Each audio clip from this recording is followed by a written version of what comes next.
Pois é, eu falhei. Prometi que ia postar vídeo novo toda quarta-feira e todo domingo, mas a primeira quarta-feira depois que eu falei isso, não teve vídeo.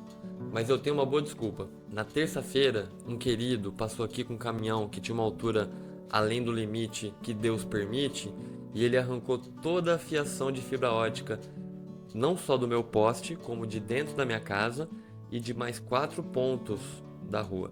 Mas eu não sou uma pessoa de guardar raiva, tô até aqui com a minha camisa branca, simbolizando a paz. E em vez de ficar com raiva, eu resolvi estudar a história da fibra ótica. E é o que eu vou te contar hoje. Fica aí.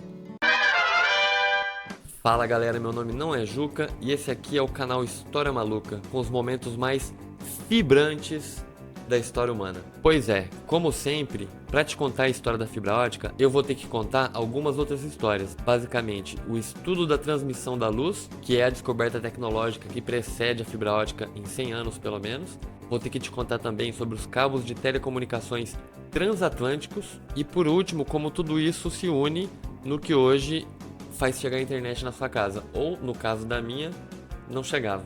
Bora lá? Então, talvez você não saiba, mas você já viu uma fibra ótica. Hoje você encontra naquelas lojas de produtos chineses, produtos importados, uma espécie de abajur, que é basicamente essas pontinhas, igual você está vendo nessa imagem aí, que são os cabinhos de plástico, no caso, com a ponta luminosa. Isso é mais ou menos uma fibra ótica. Mas a coisa toda começa em 1840 e pouco, quando os cientistas Daniel Colladon e Jacques Babinet demonstraram pela primeira vez a possibilidade de guiar a luz através do uso da refração, que é basicamente o princípio que faz a fibra óptica funcionar até hoje.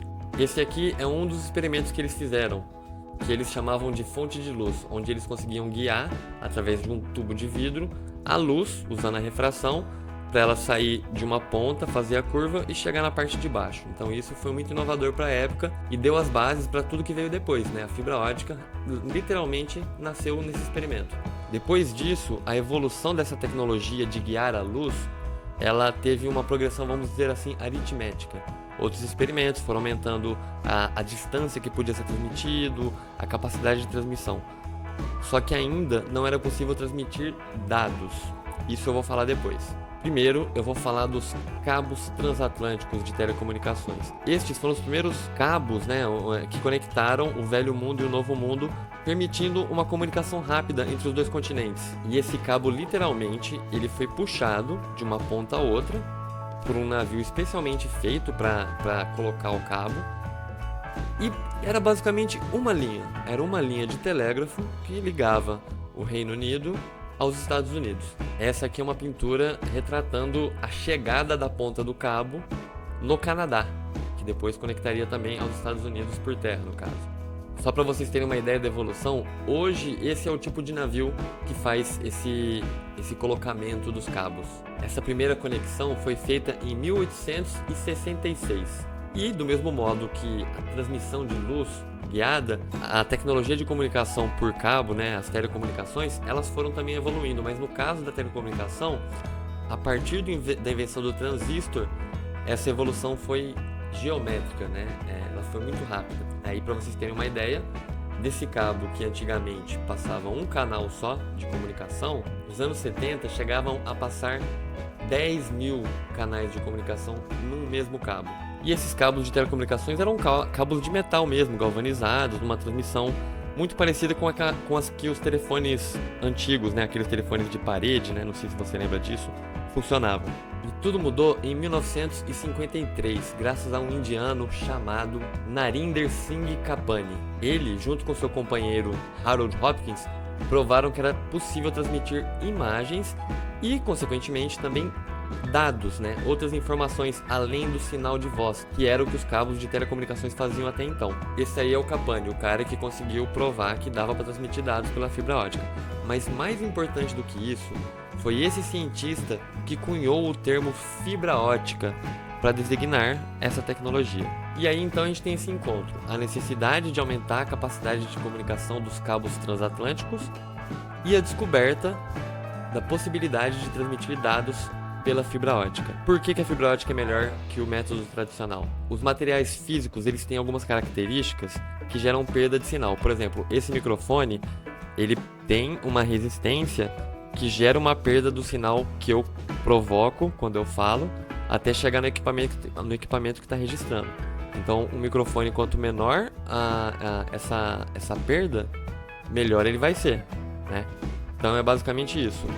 A fibra ótica, conforme ela foi evoluindo após as descobertas do Capani, ela foi diminuindo essa perda, que nos sistemas tradicionais é medido em ohms, mas no caso da fibra ótica é medido em decibéis. As primeiras fibras óticas tinham uma perda de mais ou menos 20 decibéis. Hoje em dia, por padrão, as fibras óticas perdem apenas 0,4 decibéis. Então, com esse avanço, finalmente foi colocado em 1988 o TAT-8, foi o primeiro cabo transatlântico feito de fibra ótica. Para você entender a diferença de potencial, lembra que eu comentei que o primeiro cabo transatlântico passava um canal e aí nos anos 70 passavam 4.000 canais? Na fibra ótica, num único cabo, hoje é possível transmitir 3 vezes o potencial de 140 megabits. A diferença matemática é tão grande que eu não sei nem explicar para você. É a mesma coisa que você ter R$1 e de repente ter 1 trilhão de reais. No caso, eu não tenho nem R$1, nem 1 trilhão de reais, desculpa. E a fibra ótica, ela é uma ferramenta não só de comunicação de dados, mas ela também tem outras funções.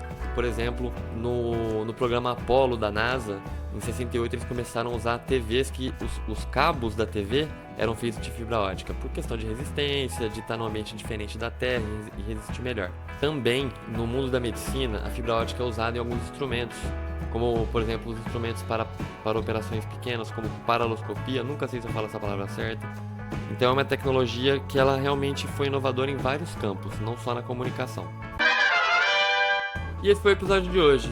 Saber um pouquinho como chega a internet na nossa casa é algo que às vezes pode ser útil numa conversa que você precisa puxar um papo, fala aí. E eu queria deixar um agradecimento especial pro Andrew, o técnico da Vivo que veio reinstalar não só a fibra da minha casa, mas de toda a área aqui que foi destruída.